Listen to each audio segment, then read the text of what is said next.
Halo semua viewers, balik lagi tentunya bersama saya Yuda Batara dan kali ini saya sudah bersama Bapak Dr. Endri Cowanda. Nah, Bapak Endri apa kabar Pak? Halo. Nah, Baik.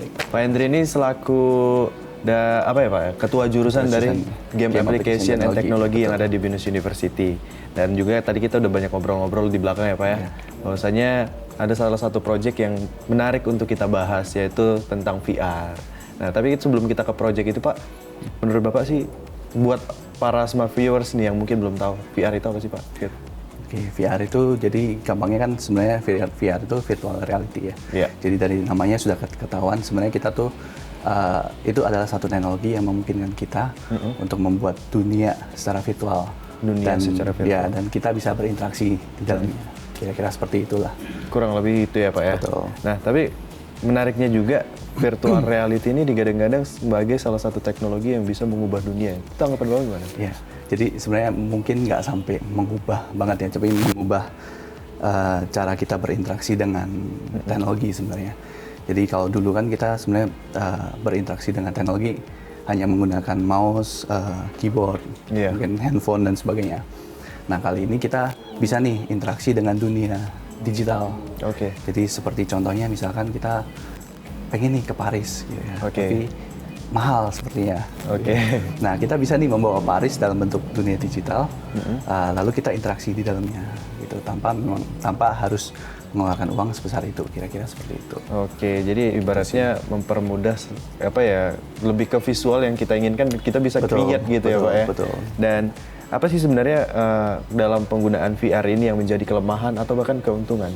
Kalau sebenarnya untuk di Indonesia sendiri, untuk alat VR sendiri sebenarnya belum banyak yang resmi sebenarnya masuk. Ada sih beberapa gitu, tapi ada beberapa alat-alat merek-merek gitu ya itu belum secara resmi masuk Indonesia. Sehingga memang dari alatnya memang susah dan mahal biasanya kan, lebih mahal. Lalu yang kedua itu kan kita memang membawa dunia digital ya, berarti kita harus meng-create dunia itu sendiri dari nol ya, biasanya kebanyakan dari 3D-nya. Nah itu juga effort untuk membuat dunia yang mirip dengan dunia nyata sendiri itu effort. Nah itu kira-kira kesulitan utamanya lah. Cuma keuntungannya banyak sebenarnya kalau begitu kita bisa begitu kita bisa create dunia digital. Jadi kita bisa buat yang tadi misalkan yang belum pernah ingin ke sana, kita bisa. Ataupun misalkan training nih, biasa beberapa alat kan mahal nih. Contohnya aja saya kasih contoh, misalkan kita mau training untuk engineer untuk pesawat. Komponen pesawat kan mahal kan ya. Bener. Kalau misalkan kita rusakin, ya udah nggak bisa dipakai lagi, kita mesti pesan lagi untuk rusakin, benerin lagi, benerin. Itu kan cost. Nah, dengan VR ini kita bisa bikin 3D nih. 3D yang benar-benar mirip, lalu kita bisa ya kira-kira teknisinya lah ya. Teknisinya itu bisa berinteraksi, mereka latihan pakai itu dulu. Nah, itu kan sebenarnya dari segi cost itu bisa berkurang. Kira-kira seperti itu sih. Berarti banyak juga maksudnya kegunaannya yang bisa membantu kita lah ya Pak. Betul sebenarnya. Nah, sekarang kita masuk ke project ini sih Pak. Boleh dijelasin nggak sih Pak, sebenarnya project yang sedang dikerjakan ini atau udah jadi sih atau belum ini sebenarnya? Udah sih sebenarnya udah jadi. Selesai. Mungkin dalam tahap pengembangan selanjutnya kali ya. Jadi untuk project ini sebenarnya kita sebutnya kembangan VR. Nah ini project dari lab kita sih. Jadi kita ada satu lab namanya lab GHT ya, Game Application Technology yang ada di Anggrek yang diketuai oleh Bu Agnes Kurniati. Dan kita ada 3 tim nih, 3 mahasiswa memang sebenarnya itu gunanya itu untuk perlombaan, dilombakan sebenarnya untuk tugas akhir mereka sebenarnya. Tugas akhir plus mereka research lah. Ya, jadi ada namanya Adrian, Vincent dan ada Dimas juga. Nah, project ini tuh sebenarnya mengangkat budaya gamelan. Jadi kan sebenarnya mereka udah cari-cari tahu, research. Kira-kira apa nih yang paling menarik dibawa? Ada banyak tentunya ya tadi ya. Cuma mereka angkat dari segi budaya Indonesia, dilihat kayaknya gamelan itu udah mulai berkurang nih, berkurangnya minatnya gitu. Betul. Berkurangnya pun bukan karena memang nggak mau belajar atau apa gitu, karena memang alatnya mahal dan tempat penyimpanannya memang kalau memang harus beli satu set gamelan kan ada banyak butuh tempat penyimpanan dan butuh juga kita maintain ya. Jadi kita perlu bersihin, perlu jaga gamelannya sehingga itu costnya nggak efisien. Sehingga mereka berpikir, oh kenapa nggak kita buat versi digitalnya aja. Sehingga dibikinlah satu dunia virtual yang di dalamnya ada beberapa alat-alat gamelan yang mereka bisa interaksi. Kira-kira seperti itu sih project. Nah, menariknya itu Pak. Itu gimana sih? Maksudnya teknologi apa atau cara apa yang diterapkan sehingga akhirnya proyek ini bisa jadi gitu. Oke. Jadi ya untuk buat dunia virtualnya sama alat-alat gamelannya mereka perlu 3D ya. Berarti mereka perlu 3D modeling. Mereka model sendiri tuh 3D dari alat yang asli gitu ya. Jadi gamelan yang asli mereka coba copy sedemikian rupa menyerupai alat aslinya. Yang kedua itu ya tentunya VR. VR kan virtual reality. Alatnya ada di sini. Nanti, ini ya Pak ya? Nah, betul. Itu juga mereka menggunakan alat itu. Plus mereka gabungan dengan biar menarik bagaimana nih mereka gabungan dengan game. Gabungkan dengan game. Ya, jadi di dalamnya itu selain kita bisa coba-coba, nanti ada satu game yang mereka bisa mainkan. Untuk bermain gamelan gitu kira-kira. Tapi dalam proses pembuatannya maksudnya banyak orang yang nggak tahu kan maksudnya untuk meng-create dunia virtualnya ini apa yang mereka lakukan? Apakah mereka harus mendesain dari awal terus mereka harus coding itu gimana? Sebenarnya kalau untuk bikinnya sih di internet sudah banyak sebenarnya model-model 3D sendiri. Cuma kalau yang project ini mereka bikin sendiri, memang pure bikin sendiri dari awal. Sehingga ruangannya mereka bikin sendiri, gamelannya juga mereka bikin sendiri. Gitu sih. Dan yang menariknya kenapa mesti gamelan sih itu? Apa ada tujuan di balik itu gitu? Nah, tadi sebenarnya mereka pengen lebih kayak tadi sih, lebih mau ngangkat budaya Indonesia aja sekalian gitu. Kalau memang ada banyak sih, memang ada banyak kayak misalkan makanan bisa juga atau tempat-tempat wisata ada juga gitu ya. Nah kebetulan mereka memang ngobrol-ngobrol dan ketemunya ya ada alat gamelan nih, kenapa nggak kita mulai dari alat gamelan dulu gitu sih, karena mereka memang ya tertarik lah untuk preserve. Kan sebenarnya kayak dibilang-bilang milenial, alpha itu sudah agak berbeda ya cara belajar dan sebagainya. Nah mereka pengen angkat itu nih, gimana kita buat generasi Z ini atau generasi milenial ini lebih tertarik nih, biar lebih tertarik untuk preserve budaya kita. Jadi ambilnya gamelan. Dengan kemajuan teknologi tapi budaya lama nggak ditinggalin gitu ya Pak. Tapi kita enhance itu dengan teknologi. Jadi kita angkat lagi nih dengan teknologi tersebut. Nah tapi apa maksudnya kalau kita dari tadi bicara tentang VR, ini project yang mereka buat ini dengan yang ada di pasaran kan masih banyak yang orang awam yang belum tahu gitu Pak.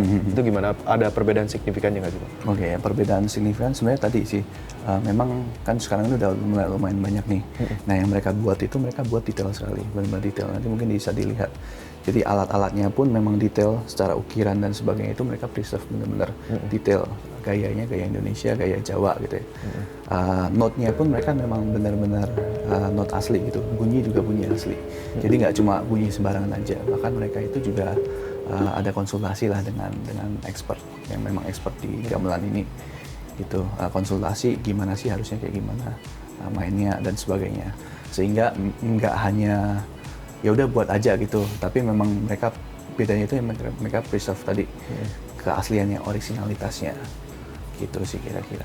Jadi itu untuk mencari kayak misalnya untuk menentukan nadanya itu kan sekarang ada yang namanya menggunakan sequencer atau lain sebagainya. Kalau mereka itu gimana sih Pak? Untuk nentuin nadanya kan bingung juga tuh ya. Nah untuk nentuin nadanya ya. Apa mereka datang ke orangnya terus kayak mencoba alatnya sendiri terus diubah lagi frekuensinya atau gimana?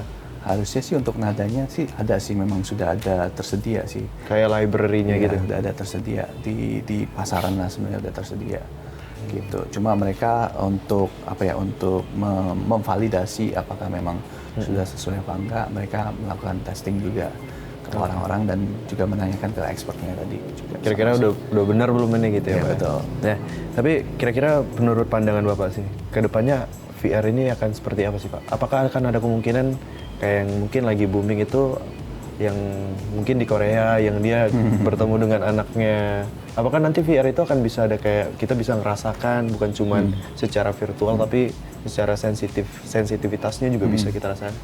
Ya, ya mungkin nantinya sebenarnya sama sih. Kedepannya pastinya nanti pertama alat akan makin murah biasanya. Begitu pengembangan alat akan murah, pasti mereka akan menambahkan beberapa sensor-sensor. Yang sekarang ini kan mungkin kita cuma bisa menyentuh aja tanpa ada sih sebenarnya feedbacknya bergetar dan sebagainya. Nanti kedepannya mungkin bisa ditambahkan beberapa sensor lain lagi. Contohnya tadi mungkin dengan menyentuh, kitanya berasa menyentuh, tapi mungkin yang di baliknya sendiri yang merasa disentuh itu merasakan sentuhan juga. Oke, jadi kayak ini ya Pak ya, bolak-balik dua arah gitu ya. Tapi ketemunya ya benar-benar di dunia digital gitu, dunia maya, virtual lah, dunia virtual. Itu ya menguntungkan juga bagi yang memang jarak jauh atau memang apa tuh tadinya harus ketemu di misalnya satunya di kota mana, satu di negara mana, itu bisa ketemu di dunia virtual sih. Gitu. Kalau kita berbicara VR ini apakah dia mirip dengan hologram gitu? Agak berbeda sih. Kalau memang hologram sistemnya itu ya kita baru bisa project satu, mungkin kedepannya bisa sama. Kalau sekarang itu hologram kan paling bisa project satu atau beberapa objek saja. Kalau virtual reality benar-benar kita itu kesannya kita tutup semua. Kenapa kan alatnya kayak tertutup ya.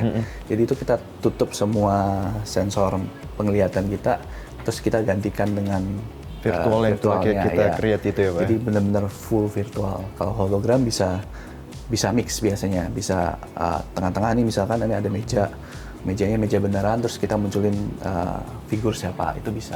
Itu biasanya lebih ke mixed reality. Mixed reality. Gitu. Kalau untuk virtual biasanya sih lebih semuanya virtual. Jadi. Kalau ini Pak, pertanyaan ini cukup penting juga. Pesan Bapak nih untuk masyarakat atau orang-orang yang maksudnya masih mengabaikan teknologi, belum mengedepankan teknologi apa? Mungkin ada. Mungkin sih untuk teknologi baru dicobalah. Ya, ada beberapa teknologi yang sebenarnya Indonesia itu udah lumayan catch up lah ya. Walaupun ada beberapa teknologi yang memang masih belum ini, cuma sekarang itu udah banyak nih karena melalui internet ya. Internet kita semua bisa tahu itu teknologi. Dicoba aja, dirasakan karena memang ada perbedaan sih. Siapa tahu memang teknologi itu bisa mengubah cara kita berinteraksi. Ya. Jadi cara kita belajar, cara kita berinteraksi dengan orang. Namun ya perlu juga dilihat biasanya teknologi itu ada dua sisi nih. Satu informasi dan teknologi. Satu sisinya itu biasanya menambah ilmu kita, satu sisi biasanya ya informasi yang salah. Ya, jadi tergantung biasanya kita nih mana. Betul, biasanya paling enggak ya ke website atau ke sumber informasi yang sudah kredibel lah. Gitu sih.